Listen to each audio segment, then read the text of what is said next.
அனைவருக்கும் வணக்கம். இந்த பதிவில் எதை பற்றி பார்க்க போகிறோம்னா, இந்த ஒரு வார்த்தையை சொல்கிறது மூலமாக உங்களுக்கு எப்படியாவது, அதாவது யார் மூலமாவது பணம் வரும். அந்த வார்த்தை என்ன வார்த்தைன்றதை வாங்க பார்க்கலாம். எல்லார் வீட்லேயுமே பண கஷ்டம்ன்றது இருக்குங்க. ஆனால் அந்த பண கஷ்டத்தை நம்ம போடுற ஹார்ட் ஒர்க் மூலமாகவும் தெய்வ வழிபாடுகள் மூலமாகவும் அதை எப்படி சரி செய்கிறோன்றது தாங்க நம்மளோட புத்திசாலித்தனம்.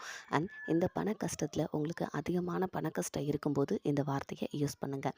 அண்ட் இந்த வார்த்தையை யூஸ் பண்ணும்போது எப்பயுமே வீட்டில் சாமி அறையில் முடிஞ்ச வரைக்கும் குபேரர் சிலையை வச்சு பூஜை செஞ்ச குபேரர் சிலையை பீரோவில் வைங்க.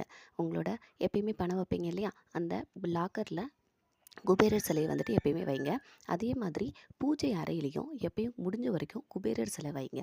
குபேரர் சிலையை வச்சு நீங்கள் வழிபடுறது மூலமாக குபேரர் அண்ட் பணத்தோட அதிபதி சரஸ்வதியும் குபேரன் நமக்கு தெரியும். அண்ட் குபேரர் நமக்கு பணத்தை அள்ளி தருவாங்கன்றதாங்க ஐதீகம். இப்போ அந்த வார்த்தை என்ன வார்த்தைன்றதை நம்ம பார்க்கலாம். அதாவது நீங்கள் எப்போ ஃப்ரீயாக இருக்கீங்களோ அண்ட் மனசுக்கு ரொம்ப கஷ்டமாக இருக்கும், அதாவது பண கஷ்டம்ன்றது நமக்கு எப்பயுமே வரும். எப்போல்லாம் உங்களுக்கு ரொம்ப நெருக்கடியான பண கஷ்டங்கள் இருக்கோ, இல்லை பணம் தேவைப்படுதோ, அப்போ குபேர ஜாலம் நடக்கட்டும் இந்த வார்த்தையை சொல்லுங்கள்.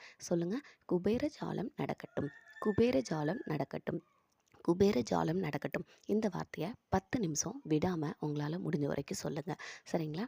இந்த வார்த்தையை நீங்கள் சொன்ன உடனே ஏதாவது ஒரு ரூபத்தில் குபேந்திரரே நமக்கு ஏதாவது ஒரு ரூபத்தில் நமக்கு பணத்தை கொண்டுட்டு நம்மக்கிட்ட சேர்ப்பாருன்னு சொல்கிறது தாங்க. அதுதாங்க ஆன்மீகத்தோட அதுதாங்க ஐதீகம். நீங்கள் குபேர ஜாலம்னு சொல்லி சொன்ன உடனே குபேர ஜாலம் நடக்கட்டும்னு சொன்னதும் ஏதாவது ஒரு மூலமாக உங்களுக்கு பணம் சேருங்க. பணம் சேர்ந்த உடனே குபேர ஜாலம் நடக்கட்டும் சொன்ன உடனே 10 நிமிஷம் நீங்கள் சொன்ன உடனே ஏதாவது ஒரு ரூபத்தில் உங்களுக்கு பணம் வருங்க. அதுக்காக மேம் நான் வீட்லேயே உட்காந்துருக்கேன், எந்த வேலையுமே செய்ய மாட்டேன், குபேர ஜாலம் மட்டும் சொல்லிகிட்டே இருக்கேன், பணம் வந்துருமான்னு கேட்டிங்கன்னா இதுக்கு என்கிட்ட பதில் இல்லைங்க.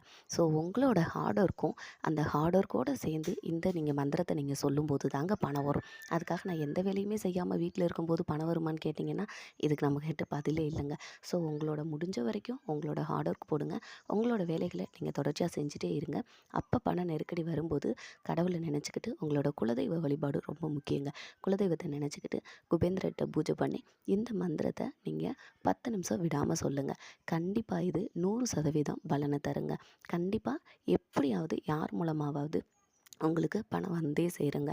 இப்போ கடன் கொடுத்தவங்களுமே சப்போஸ் பணம் வரல, இல்லை லோனுக்கு அப்ளை பண்ணியிருப்பீங்க, லோன் வரல, இல்லை ஏதாவது ஒரு பண நெருக்கடி இருக்கும், அந்த லோன் கிடைக்காதவங்களுக்கு லோன் கிடைக்கும், கடன் கொடுத்து அது திரும்ப வராதவங்களுக்கு கடன் எப்படினாலும் வரும்.